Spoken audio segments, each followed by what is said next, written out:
زعلمان ما تسكان غار خيس ديمي أم بيه خرار ربي زاق ولمتي كودا خيس تايجيتشو إسانا في الرأيقة جولتين يتديرا ولي قرماني دي مقالة خيس تيكتا خانهم دوه نمني نولالون جرونوت مالك بيدي دني ماله نمني وانا كنا خانم فرماتا نقولون Polisi federaalaatiin kan jedhu tokko isaatullee hin jiru. Wantichi hacuuccaa sanyiitu nurratti taasifamaa jira waan ta'eefu jechuudha. Ammas barataan keenya warri godina addaa laga xaafoo laga daarii bulle malee barataa keenya 150 fi sanaa ol ta'utu faanoo naannoo uummata naannoo Amaaraatti liqeeffamee jira ammaayyuu. Federaalisiin eega kan jedhamu irratti mucichi dheengadde du'e mana fincaanitti du'e. Mana fincaanitti naa ramadamu iddoon ani ciisutti naa ramadamu ani ijoollee isaanii faana waliin nan galeetoo jira. Uffanni keenya achitti gubate sun eega mootummaa federaalaa nuu galcheeti.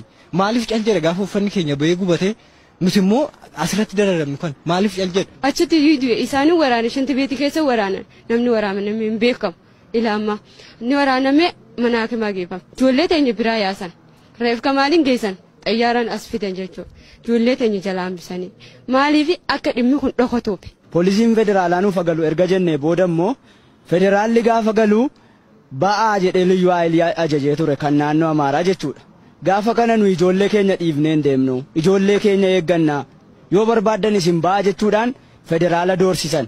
Federaalonni immoo baay'ina waan hin qabaanneef hammi isaanii walgita waan hin taaneef liyyuu haayilii yookiis kora bittinneessaa naannoo Amaaraa sana sodaatanii waan gochuun malu gochuu otuu qabanii dadhabanii jiru jechuudha. Utuu federaalli jiru utuu liyyuu haayiliin jiruuti Maashoo Umar kan inni du'e.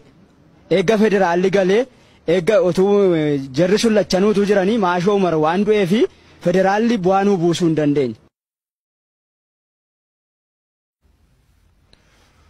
Barattoonni kunneen haala mudateen gara Oromiyaatti dhiyeessuuf dirqamaniiru. Rakkoo mudate keessa dabarree mootummaa naannoo Oromiyaatii fi mootummaa federaalaa bira dhufnus qaama garagalee nu ilaaluu dhabuun Finfinnee keessatti rakkoolee biroof saaxilamaa jirra jedhan. Uummanni Oromoo jaarmiyaaleen sabichaa fi miidiyaaleen akka nu cinaa dhaabbatan gaafannaa jedhu barattoonni kunneen guyyoo waariyoo yaada isaanii qindeesseera. Walumaa gala waan achi qabnu dhiisnee baqannee as dhufne mootummaa biyya keenyatti baqannee gaafa dhufne asis gaafannu oomtuu namnu keessummeessuu danda'e tokko illee hin jiru. Qaamni isiniif wabii ta'aa isin geggeessa jedhee isin bira dhaabbanne jedhee nu hordofe tokko illee hin jiru. Finfinnee keessallee nama nu dubbisu dhanne olii gadi zoora jirraa muluu rakkanne nama nu dubbisu arganne waan nyaannu hin qabnu addee waan nu hin qabnu adduma dhaggine karaarra bulaa deemaa jirra. Kaachisanirra kaasitu natti hammaateef maaliif achi lubbuuti baasee as dhufee Hoguni fi isaan poolisni fuudhee barandaa kana nu naqee maqaa keenya footoo teenya nu qaafata. Nuti immoo dhimma lubbuutiif dhimma isaan footoo nu qaafatanii binnu. Isaan ijoolleen isaanii jechuun poolisiin isaanii wajjin nu taafate.